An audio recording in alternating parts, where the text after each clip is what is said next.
আমারও একটা আকাশ ছিল।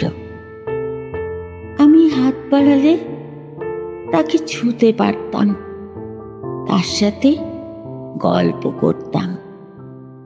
একটা সময় জেনেছি তারও নাকি অভিমান হয়। আধার হয়ে কান্না নামে চোখে, তখন দিক দিক বিদিক নক্ষত্র খসে পড়ে।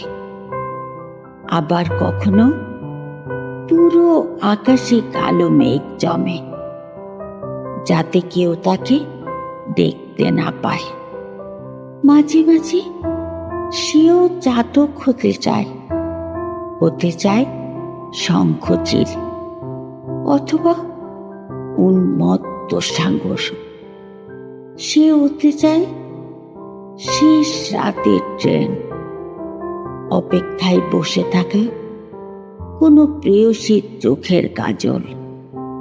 সে হতে চায় প্রিয় মানুষের প্রিয় কোনো ফুল, হতে চায় নিশুতি রাতের হাসনা হেনার সুবাস।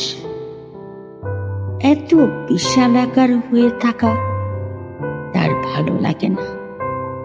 আমাকে বলে আর ক্ষোভে ফেটে পড়ে যে নাকি যত বড় হয় সে ততটাই একা। কি ভীষণ কঠিন তার দীর্ঘশ্বাস, কি ভীষণ একাকিত্ব, কি প্রকাণ্ড আর্তনাদ।